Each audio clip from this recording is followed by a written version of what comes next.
அதிசயங்கள் செய்கிறவர் நம் அருகில் இருக்கிறார். அற்புதங்கள் செய்கிறவர் என்றும் நமக்குள் வசிக்கிறார். உபாகம் 26:8-9. எங்களை பலத்த கையினாலும் ஓங்கிய புயத்தினாலும் மகா பயங்கரினாலும் அடையாளங்களினாலும் அற்புதங்களினாலும் எகிப்திலிருந்து புறப்பட பண்ணி எங்களை இவ்விடத்துக்கு அழைத்து வந்து பாலும் தேனும் ஓடுகிற தேசமாகிய இந்த தேசத்தை எங்களுக்கு கொடுத்தார். அப்புறம் சொல்லிட்டு உபாகம் 4:34 அத மறக்காதீங்கப்பா. ஆண்டவர் கரம் அத்தனை அற்புதமான கரம், சாதாரணமான கரம் அல்ல. உங்களை நடத்தி 40 வருஷம் போஷித்து கானான் தேசத்துல 7 ஜாதிகளை துரத்தி அந்த ராஜ்யத்தை உங்களுக்கு கொடுக்கிறாரே, அந்த தெய்வத்தை மறக்காதீங்க.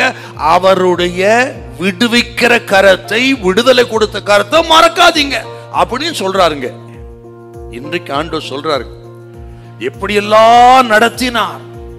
எத்தனையோ வியாதிகள் விபத்துகள் வந்தாலும் ஒன்று நம்மை அணுகாமல் பாதுகாத்த அந்த அற்புதமான கரம்.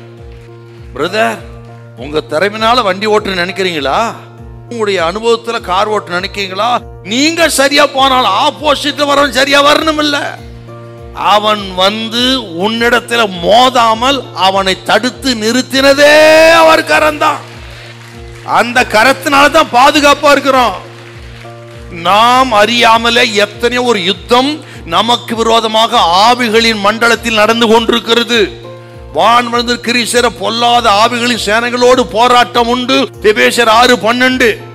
அப்படி நாம் அறியாமலே நம் குடும்பத்துக்கு விரோதமாய், பிள்ளைகளுக்கு விரோதமாய், சரீரத்துக்கு விரோதமாய் ஒரு யுத்தம் நடந்து கொண்டிருக்கிறது. அந்த யுத்தத்தில் நாம் பாதிக்காதபடி காப்பாற்றப்படுகிறோம் என்றால் நம்ம திறமை இல்ல, நமக்காக கர்த்தர் யுத்தம் பண்ணி கொண்டிருக்கிறார். ஆகவே தான் ஒன்றும் உங்களை சேதப்படுத்த மாட்டாது என்ற வார்த்தையின்படி கர்த்தர் நடத்தி இருக்கிறாருங்க. லூக்கா 10:19 கர்த்தர் சொல்றார், சில குடும்பங்களுக்கு விரோதமா சாத்தான் போராடி கொண்டிருக்கிறார். சில தேவ பிள்ளைகளுக்கு விரோதமாக, வியாபாரத்துக்கு, வேலைக்கு விரோதமாக, சரித்திரமா சாத்தான் பில்லி சூனிய கட்டுகள் மந்திரவாதத்தினால பாதிக்கலாம் என்று இதெல்லாம் நடந்து கொண்டிருக்கிறது. ஆனா கர்த்தர் சொல்கிறார், நீங்கள் சர்ப்பங்களை எடுப்பீர்கள், தேள்களை மிதிப்பீர்கள், சாவுக்கு ஏதுவான குடித்தாலும் சேதம் அணுகாது, ஒன்று உங்களை சேதப்படுத்த மாட்டாது. யாக்கோபுக்கு விரோதமான மந்திரவாதம் இல்லை, இஸ்ரவேலுக்கு ஒரு குறிசொல்லும் இல்லை.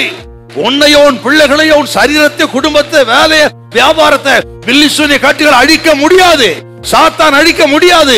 நமக்காக யுத்தம் பண்ணுகிற கர்த்தர் நம்மோடு இருக்கிறார். அவர் நம்மை விடுவிக்கிறவர். அவர் உன்னை கைவிட மாட்டார். ஹல்லேலூயா, ஹல்லேலூயா.